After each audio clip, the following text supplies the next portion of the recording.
Hello and welcome to Thinkpod, powered by the FII Institute. I'm your host, Mark Barton, and for over 2 decades, I've been at the forefront of global conversations on the issues that matter the most.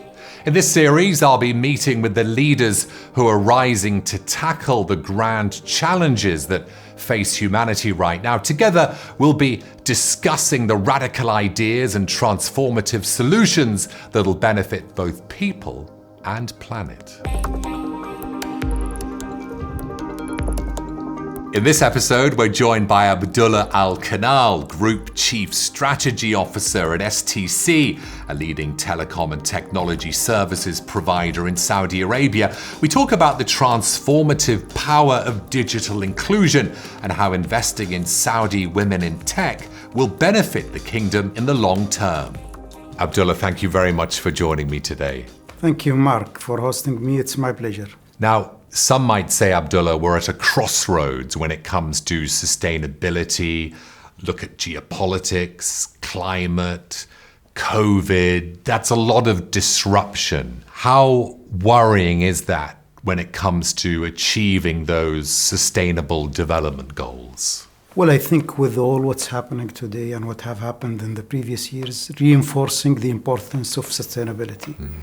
Whether it is the COVID or the geopolitical things or the several climate incidents, it reinforces to the world that it is time to really think thoroughly about sustainability. Sustainability when it comes to making sure that we do have better life for people at this generation and the upcoming ones. Better environment when it comes to protecting the nature for a better life. So indeed, sustainability, I think, is making it even higher on the agenda of the globe. How much did the pandemic raise the profile of ESG issues in Saudi Arabia? Well, the pandemic was a very stress test for everybody. And I think it demonstrated well how should everybody be behaving when it comes to making sure that people have a better life. And Saudi Arabia, just like the rest of the world, we have been impacted by the pandemic. But I do believe the way that we have tackled it, the government have done a very good measures when it comes to making sure that people's health and life first on the agenda. A lot of measures when it comes to making sure that people getting the right health services, making sure that they continue the education, the commerce, the entertainment online. Till we are, thanks God, today, hopefully it's a history. Yeah. Reducing fossil fuels, of course, is a very big component of tackling climate change. As a leader in Saudi Arabia, how are you being part of the solution towards this goal? Oh, sure. I think the carbon emission is a topic that have been of a worry to everybody in the world. The targets on how do we make sure that we reduce the carbon emission is always in the agenda of Saudi Arabia. Even though we are one of the largest oil producers, but the country have realized its role on this domain. Saudi Arabia have already set a target by 2060 to be a zero net carbon emission. In our industry, in specific the ICT, we have committed to the science-based targeting, which is basically translating what is it that we say about carbon emission to a real scientific measures, so we can do the proper actions to make sure the reduction is happening. We signed to the GSMA commitment by being a net zero as an STC in my organization by 2050. ICT, I would say, as an industry, it have a way bigger contribution to reduce carbon emission beyond what it consumes.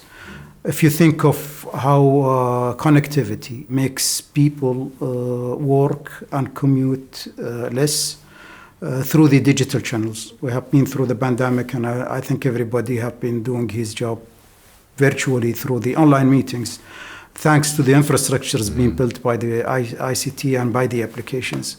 And this goes across different applications, let it be the health, the education, the entertainment, the commerce. Every reduction on 1 kilometer of mobility is definitely a reduction on the carbon emission. So clearly you're painting a picture that the ICT industry in the Gulf is taking sustainability very seriously. No, absolutely. The studies tells that the ICT contributes to around 0.5% of the carbon emission. So the indirect impact that the ICT can do to the carbon emission across other industries is a multiplier of that number. And that's what we are betting on the GCC.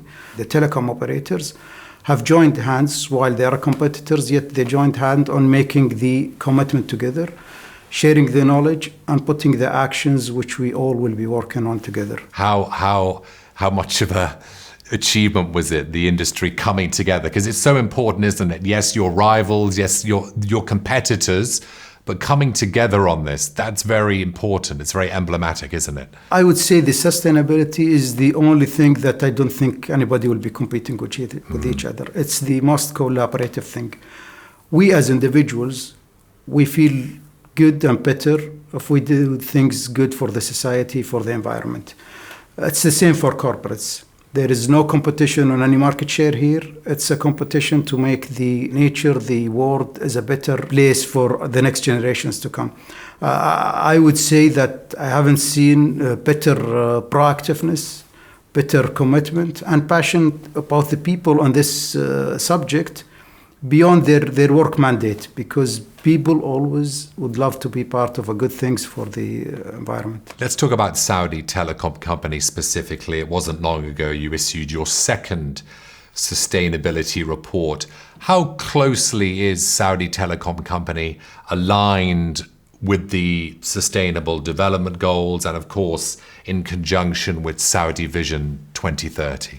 Oh, sure. I would say the United Nations have done a very great step by unifying the world leaders back in 2015, putting the sustainability around the very clear framework with the 17 SDGs, or Sustainable Development Goals. This, I do believe, have put it very clear for everybody in the world and what is it that we need to do. It used to be a word that everybody have his own explanation, his own ambition and actions. Now the framework is very clear. For us in SCC, we have looked at that, and we have looked at the very aspirational vision of Saudi Arabia 2030. The whole vision is about sustainability, if you think of it. The themes of the vision is about a thriving economy, an ambitious nation, and this is basically to make sure that we do have a sustainable growth in the economy and people are enjoying life. We have put these together and we came up with our own priorities in SCC, which is how do we, as a digital enabler, as a national champion in our domain, make sure that we do contribute to both the national agenda as well as the global agenda. It is one of the objectives in our strategy, just have the same weight like other financial objectives or targets. So this is how much we are committing on it. We have translated this objective and cascaded it across the organization. I would claim that every individual in the organization have something to do to contribute to the sustainability that we can measure and reward. You have this goal. You've committed to becoming carbon neutral as quickly as possible. How much progress has been made in this area? Well, it starts with how do we measure it? You cannot manage what you cannot measure. So the biggest challenge, I think, across the globe is measuring the contribution on the carbon emission in everything you do. So we have done an extensive work trying to understand how do we contribute to the carbon, starting from the machines towards our mobility as individuals, towards how much we consume from resources, paper and water and all of this. So we have put the guidelines and rules on how do we measure it, and we have set the baseline. In order to reduce that baseline towards zero, initiatives have been put from here towards 2050. There are things that probably will be challenging to kill to zero. Then we are thinking of how do we offset it? How do we offset by making more green environment, planting trees, contributing to innovation and development of entrepreneurs that have products or applications that contribute positively to the nature. Are you encouraged at the progress you're making? I am indeed being inspired by the national vision The Saudi Arabia have already announced several initiatives toward the Green Saudi, the Green Middle East.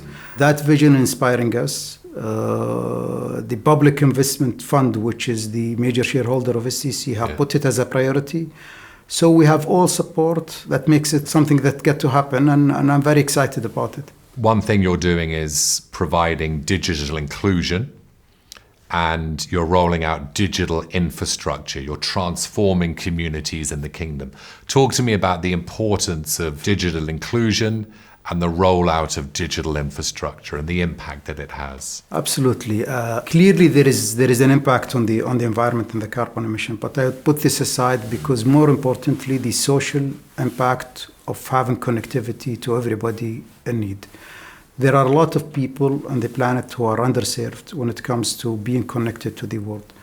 And you can see today how much connectivity makes people's life easier. It can generate income, getting a better education, better health.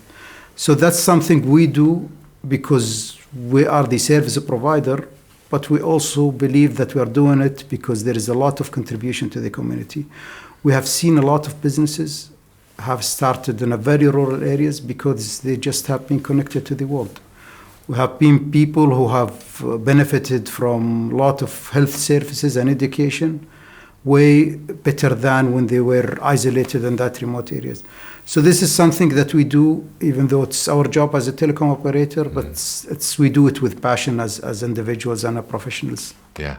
One of the measures that stood out to me was the development of your sustainability platform that ensures to build on the successes of 2020, and it's aiming to make sustainability more transparent.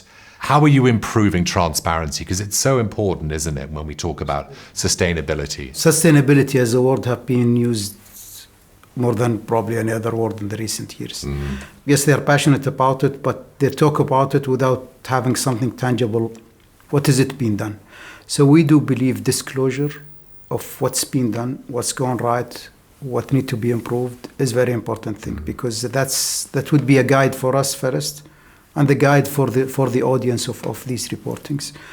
When it comes to raising awareness, we do also believe as I would say a leader or a champion in this direction, we have a role to educate the community. We educate the industry on this.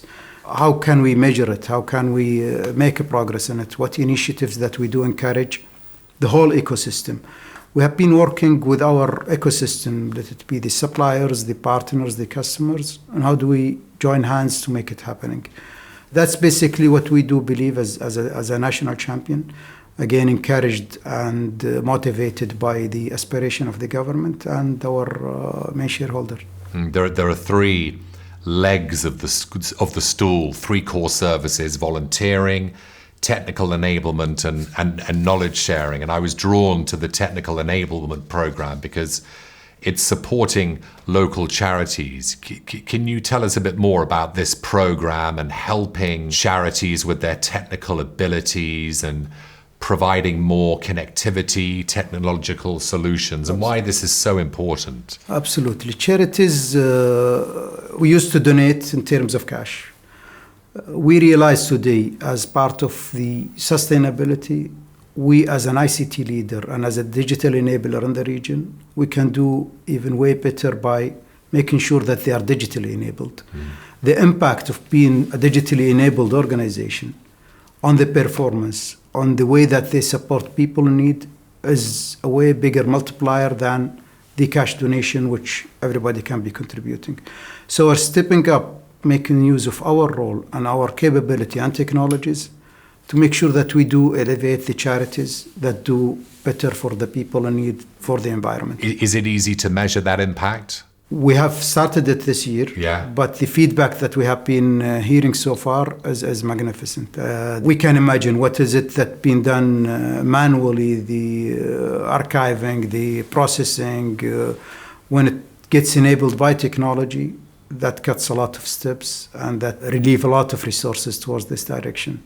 We still have a long way to go, but we do believe if every enabler organization in his domain put that contribution on what is it that he can do better, that would really multiply the effect on the charities. On the subject of technology, I was drawn towards the LEAP 2022 Expo, which brought together the most disruptive technology professionals, and the whole purpose of it was to explore those innovations, those new technologies. What are the disruptive technologies that get your juices flowing, that excite you the most? Entrepreneurships and startups in all domains of technology, I think they're going to contribute good for life. I mean, yes, it's good for their business, but we have seen how technology have helped us in a lot of aspects. We have set up an incubator for startups who have brilliant ideas and do need support. That's part of our social responsibility to the industry. And we have seen a lot of services where today they're hiring a lot of people and they're contributing positively to the country. The LEAP in particular, that's a very good event that have taken place February this year. It is the largest, I would say, ICT event in the last 2 years in terms of attendance and in terms of business deals that have been conducted during the event. We are very inspired of the young Saudis who have contributed to the event, who have shown the passion and their really like of the technology. As you say, this is such a big event, the biggest in the region. How are you empowering young Saudis to enter your industry? Well, the Saudi population is a relatively young population, and they are very tech savvy.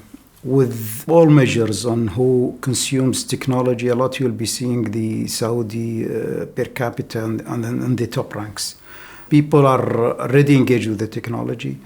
We have, I would say, a mission as industry leaders to transform this technology consumption to a technology production. We have already seen a very good signs by people who are setting up new entities, getting into the coding schools, and supported by a lot of initiatives by the government to be a digital economy leader in the world. Part of our vision of diversifying our economy from oil, one of the big bets that we are betting on is the digital economy. And we're very excited to see it happening. Yeah, and moving on from inspiring the young to empowering women to take part in A, sustainability, and B, the ICT industry. How are you helping that process? Well, we have started with our organization. The leader of our sustainability file is a female. We have many leaders who have joined in the last couple of years at senior levels who are females. Around 50% plus of the new hires to the organization today are female. And we're also doing a lot of training and education programs for the community. Big part of the participation are from female. The graduates from the technical college in Saudi is more into the female than male. This shows you the empowerment of the women in the country, and this goes across the large organizations like STC and others. Why is the greater investment in female talent so important? How can it benefit Saudi Arabia long term? Female is half of the population. It is only fair for the community and for the economy to make sure that we fully utilize that half, just like what we are doing with the male. Saudi have progressed a lot in the recent years under the vision by making sure that we do empower women for the sake that they take their fair chances to be part of the economy and of the future of the country. I want to finish, Abdullah, with digital entertainment and sport, because the kingdom's witnessed this unprecedented surge in the demand for digital entertainment, particularly during COVID. Why is that? Why have we seen such demand, and what does the future hold when it comes to digital entertainment? Well, I would say the new generation is digital by nature. I mean, they're born digital, and the entertainment that they're consuming today is mainly digital versus what we used to use ourselves. We have seen this have been multiplied during the lockdown because that was the only channel to do entertainment. We're betting on this as a digital leader.